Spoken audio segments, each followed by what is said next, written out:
Mm. Peace, peace, shalom, love, blessings. I praise to the Most High Yah. Thank Him for every moment that you still have, every second for the blood being in your veins, every moment that you could still had a ghost, Holy Spirit, life in you. And He said He gave you this so you can worship and praise and give Him glory and honor. Most High put us down here to have authority and dominion in this realm we call physical. Because He's sitting up high and He got that up there. We supposed to have this down here, right? And as always, I give props to those who are doing the will of the Father, who are staying fast in this fight, who are continuously, without a shadow of doubt, staying the course. Oh, He said that this road would not be easy, but He did not bring us this far to leave us. Some people going to choose to turn away, some people going to choose to stay the course, right?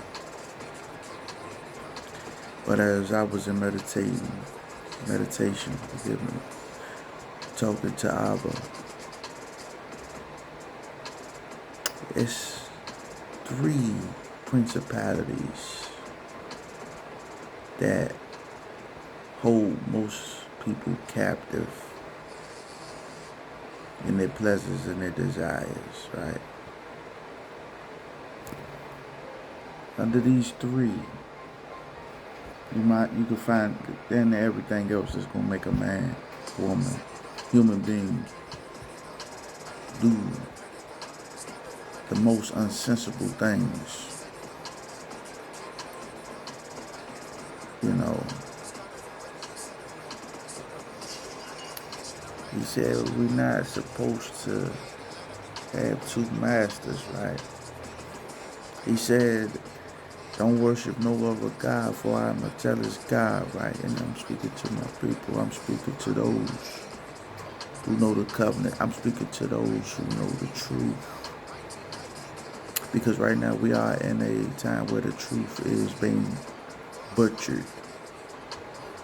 It's being looked at as debauchery, nonsense. Because one of these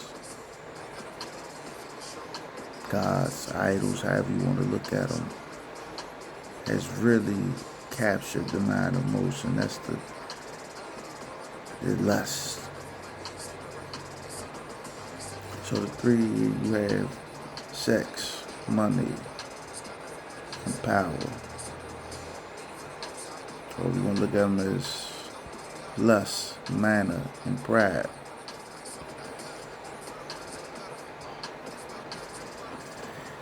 These things seem to really take hold of us and make us feel like this is what life is supposed to be about, the American dream.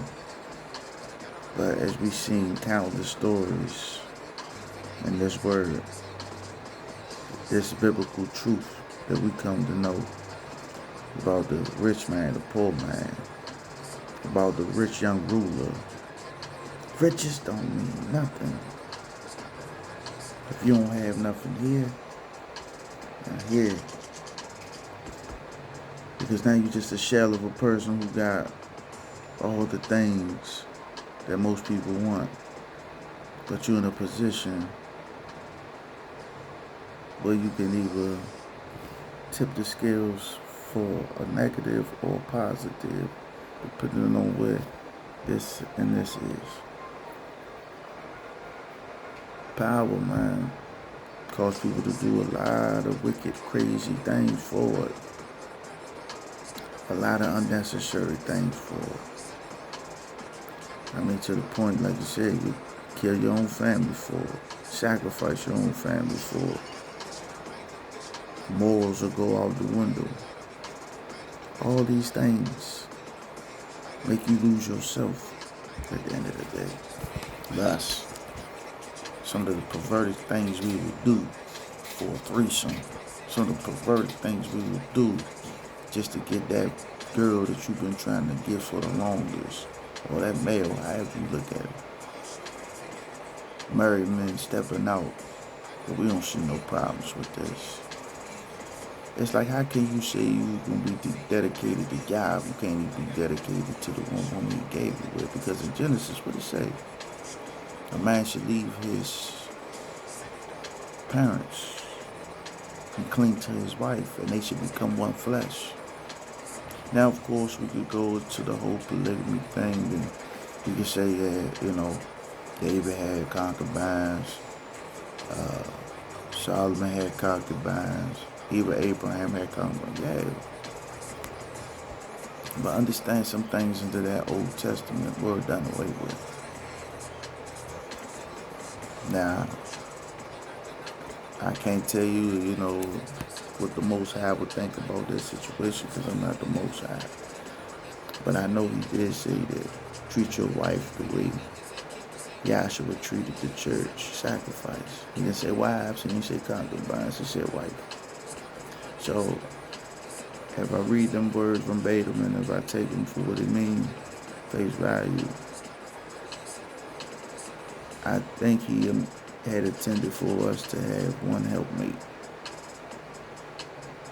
Now and again, those who had their relationship with Yah, you take it to him, pray to him if it's something deeper, something more you want to do with that. But man, one woman could be enough. So you're talking about trying to have multiple for what? More headaches. And like I said, I had to learn from my mistakes. And that's the thing about life, it's full of lessons. You live and you learn. They say you know better, you do better. And I'm not condemning nobody who's into a polygamous relationship. I'm not condemning nobody at all. It's not my place. My place is to be a righteous judge, the Lamb of Judah. I'm sorry, not the Lamb, but, nation of Judah, which I come from.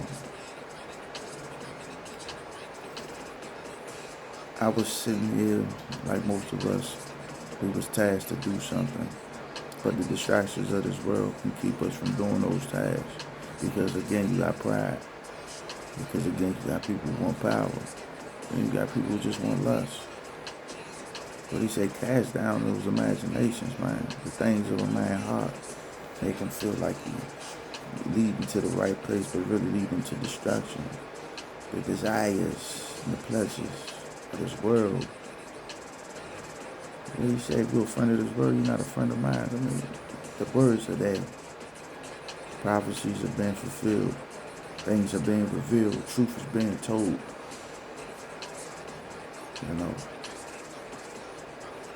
Some people choose not to hear the truth because, again, the desires and the pleasures seem way more better. And like I said, I was, on that side. At one point in my life, I said I'm an atheist. I don't believe in no God. At one point, I questioned a lot of things, like who want to be in heaven, who want to be in a world where you're just doing good every day, But when you living on an earth where it's almost hell every day, it makes you, enjoy that little bit of peace. It makes you enjoy the subtle things, as they would say.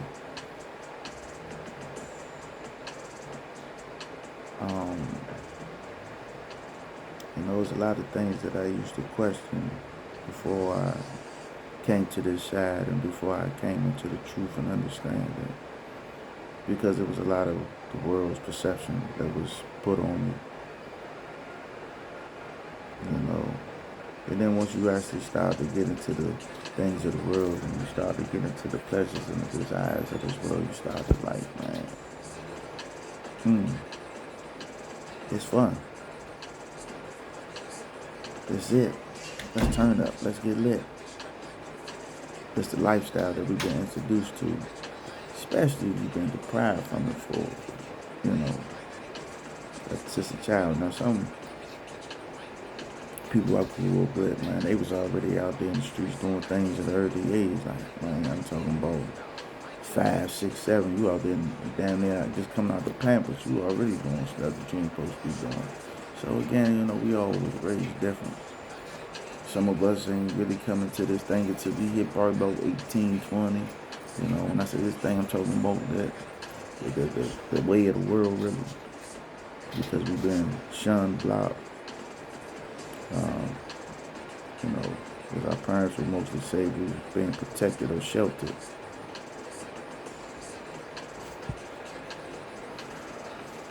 So there's different perspectives to this thing and how to look at it.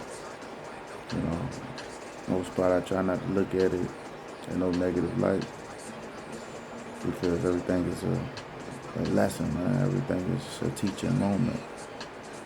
And like I said, with so many individuals coming from a different walk of life, from different starting points, if you continue to walk down that wide road, you're going to all end up in the same exact location and moment. You got people out here that's outside the box thinkers, and some people who just want to go with the crowd because they've been outside the box for so long. But you gotta question everything. You gotta really evaluate and look at life like, man, sometimes make it make sense. And again, sometimes people don't care if it makes sense. Just give me what I want. Just give me my desires. Just give me my pleasures. Just give me my money.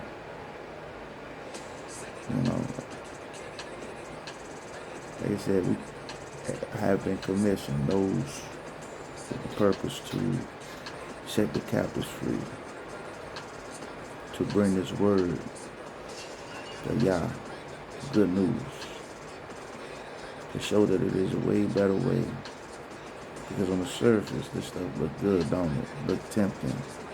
Almost like that apple you was partaking in. But what happened after she ate it? What happens after we endure and indulge in it? You get that temporary fix, that temporary high, that temporary pleasure that opens up the door to something so destructive. But on the surface, it look harmless. They say it's like Pandora's box. Don't know what you're going to get until you open it up. Everything wasn't meant to be opened up. Everything wasn't meant to be indulged in. A lot of this is just, again, distractions, man. Lead us from our greater purpose. And again, it's not for everybody.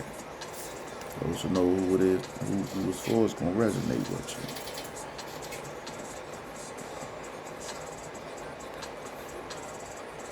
But, I try to be as transparent as I can because I'm human too. He never said that none of this was easy to do. I grew up in the era where it was at one point it was okay to be who you wanted to be. Now we in the era where everybody wants to be the same. And if you ain't with the ish, then you're lame. Or you gotta go ahead and kick boots, kick rocks. Like, what type of sense did this make, man? We wasn't all put on this world so we could all look like androids and robots to do the same thing. Everybody gonna do something different. Everybody got a different way of living. Everybody got a different path to walk. But right now, it's like everybody on that same wide road. And I remember, like I said, when I came to that understanding that you can't sit here and say you about Yah and still be about the world. Because I swear I fooled myself thinking like that. I had this Holy Spirit within me, but I still wanted to indulge in the things of the world because I wanted to still feel a part of it. See, that's why discipleship is an important thing.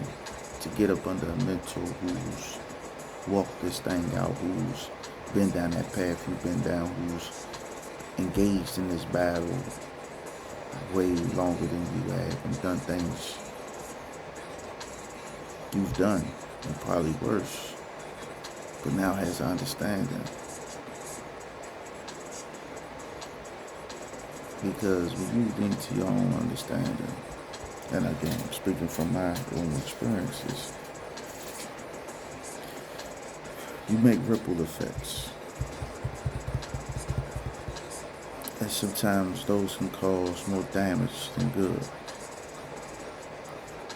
Can cause a lasting imprint, which could hinder your walking process. Because when God called you, He called you. When God called you, you coming out of there.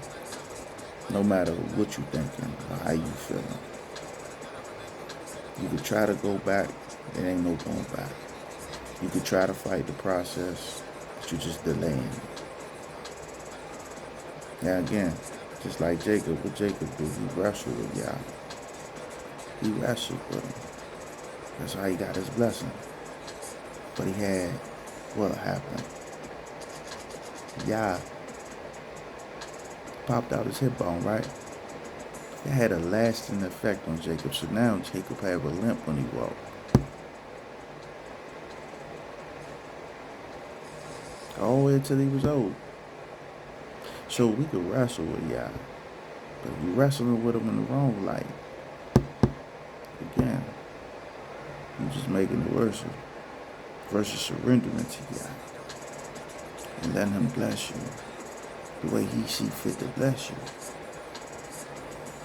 Because if you're not of this world, then the things of this world doesn't resonate with you, or it shouldn't matter to you, or you shouldn't be concerned with it. Because the world's going to be the world. The children of Israel, and those who are set apart, and those who have been grafted in, we're on a whole different playing field. We have a whole different mind frame. Things resonate with us a little different. But as soon as we start to look at the world and pay attention to what the world got going on now, we start to feel like we're missing out. We should be involved. Why we can't do this? Why? It's almost like that child. And again, I'm speaking from experience here, because it's almost like that child who sits in the house, right? And you look out the window, you see all the children in the neighborhood playing. And kind of go back to what I was saying with our parents, what they do. They shelter us from some things. And that's what Yah is. He's our parent, so he's trying to shelter us from some things. Because when we indulge in certain things, some things is hard to come away from. Yah never wanted us to walk in devil with sin. Because what he say, the wages of sin is death.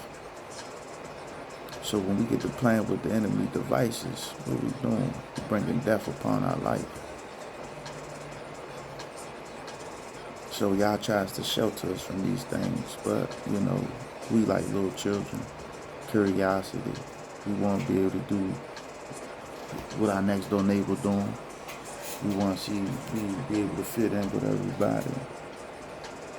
But sometimes fitting in ain't always the best thing. You get overlooked when you fit in. It's when you stand out like a sore thumb, everybody notice you. But now that everybody notice you, now this is where Yah has to come in. And he has to move. Because that's what he wanted. He wanted you to stand out like a sore thumb so that everybody can notice you, so you can speak his truth. So you can speak volumes to his word.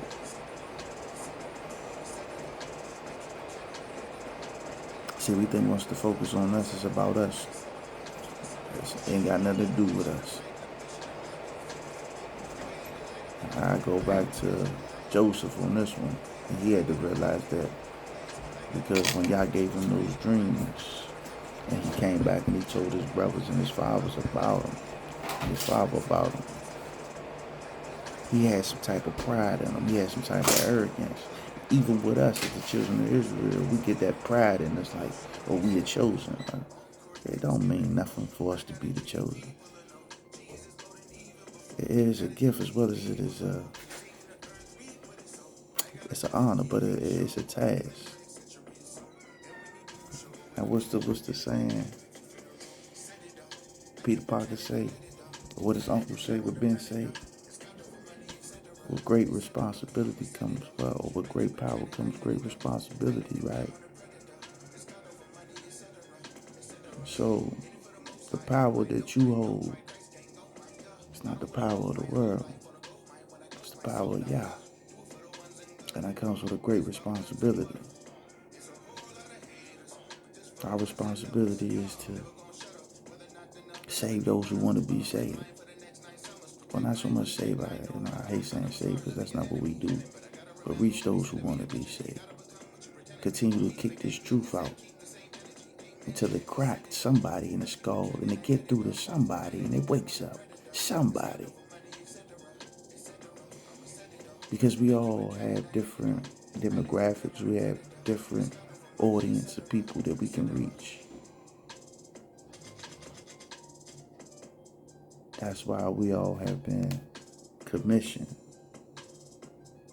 You know, I could reach a different plateau audience of people, just like the next man can reach somebody that I can't reach, or the woman can reach somebody I can't reach. So everybody relate to somebody.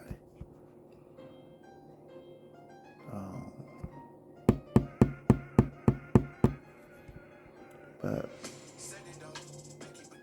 understand, man, in order for you to get this message, you have to turn to Yah. You have to meditate on his words day and night, as he said. You must pray without ceasing, like he said. Think about it. When he came to his prophets, Ezekiel and Jeremiah, now I take it that they had been in the land of the children of Israel. So they done learned some things. They done picked up some things, some bad habits. But when they both came into the presence of Yah, them cherubim and them seraphims, or I should say I think it was seraphims, took them coals and they put them on the mouth of these prophets to clean them, to purge them. It's the same with us.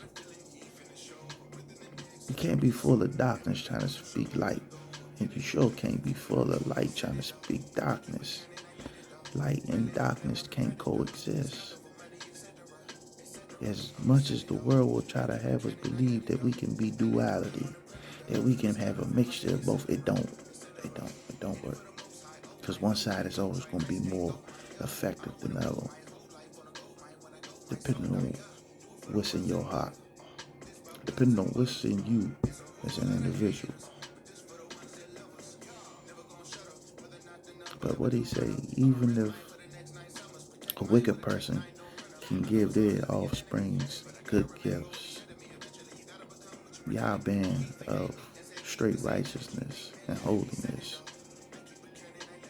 why wouldn't he give you good gifts? And that's what we have to understand. We have to walk in our gifts that the Most High done gave us. Once we recognize our gifts, now we know what part of the body we operating through. See, because the eyes, those are the seers. The ears, those are the prophets. Those ones who hear. You bring these body parts together and you have a well-functioned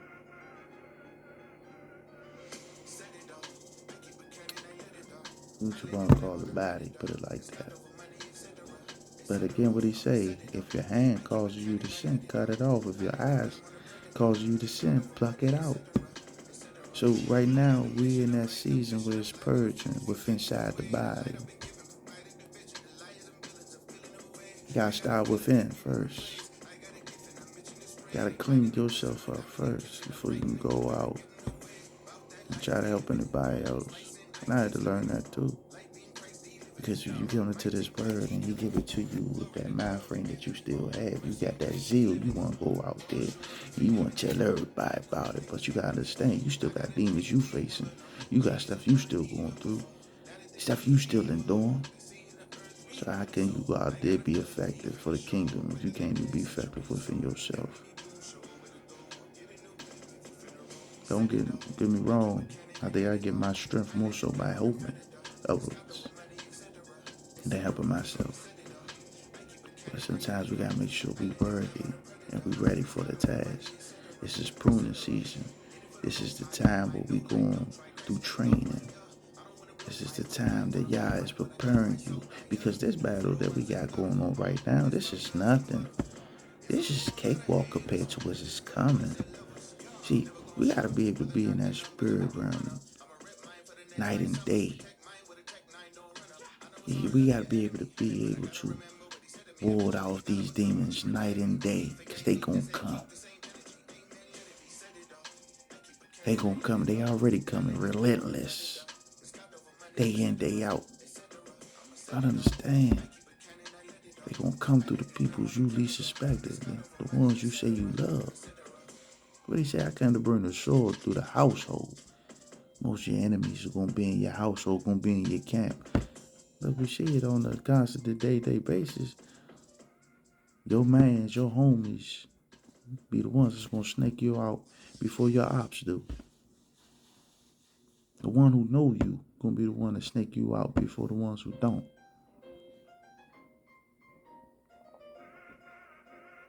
So one is to build yourself, so you can build your team and build your circle with like-minded individuals. And even then, you still not gonna probably have 100%, because think about it. Yahshua had 12, and one of them was crooked. See, because at the end of the day, when you can discern yourself, you can discern those around you. What's their motives? What's their intent? Why are you around me? What you here for? Because if you ain't gonna help me row this boat, then you need to get up out of it.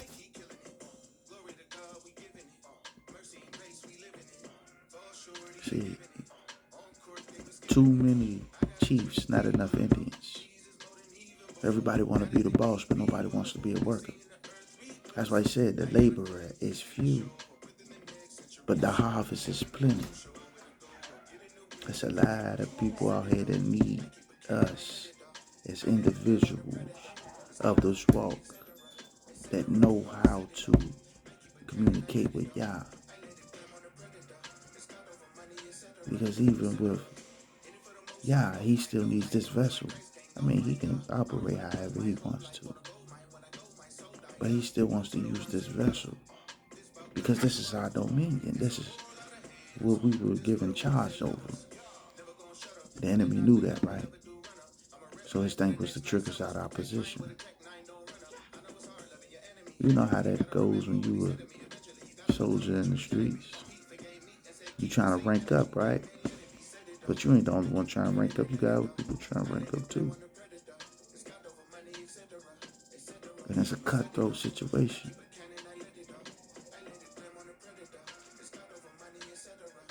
They see with the kingdom of darkness is real cutthroat.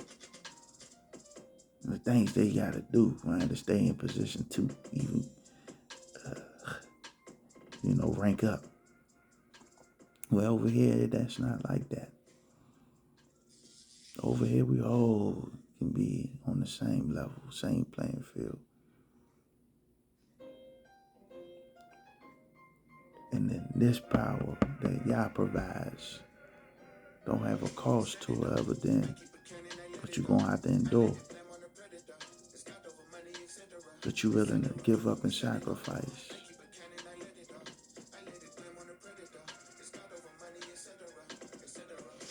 And that sacrifice come within. That endurance come within. See, on that side, that sacrifice is without. So, you got to sacrifice somebody around you. You got to sacrifice your morals. You got to sacrifice having a heart to be, He ain't even human no more after that. You gotta be a beast. The mark of it. Separate this flesh from this spirit.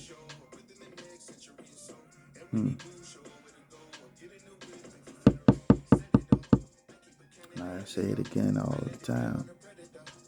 What he do to Nebuchadnezzar? Nebuchadnezzar was the first sign of the mark of the beast, man. He allowed Nebuchadnezzar to go into the wilderness and be amongst the beast. Lost his mind. Lost his sense of direction. Why? Because he thought he was hiding Yah. See, that's the thing. When we think we hiding Yah, Yah gonna give us over to that strong delusion. When we think we the gods, when we think this is all us, oh, he's gonna give us over to that strong delusion.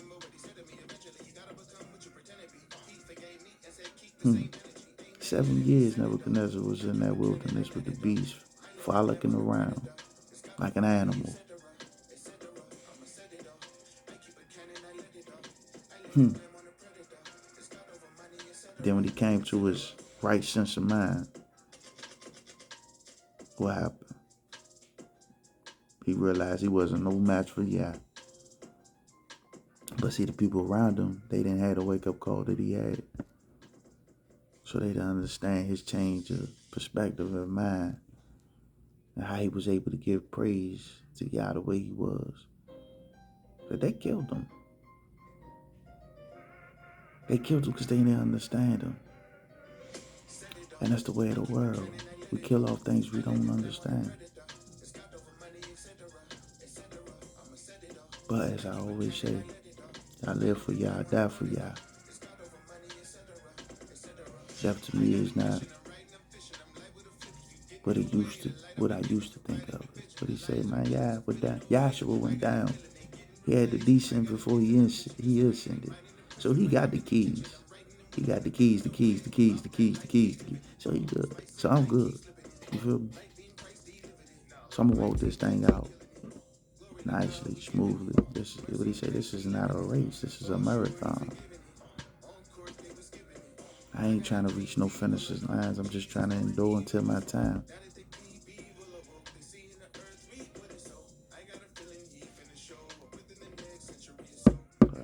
I just wanted to keep that bit of word that I got from the Father that he gave to me while I was sitting there just in his presence. And the understanding he can give you, and like I said, we got to be able to differentiate our understanding from his. We got to be able to differentiate what he sends to us to what we send to ourselves. And that's why I say I don't get up here all the time, and I try not to speak all the time, because sometimes I can be coming from my own train of thought, place of thinking. So, as I say, I'm trying to move when the Spirit may tell me to move. But enduring these words, man, you hear all the prophets crying out to you.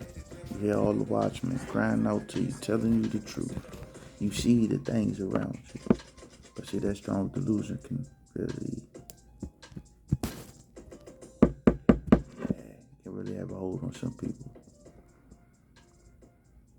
You know. But pray to the Father. Ask for revelation. Pray to him. Ask for discernment. Ask for wisdom. Ask to be loose from these bondages. I have a blessed one, man.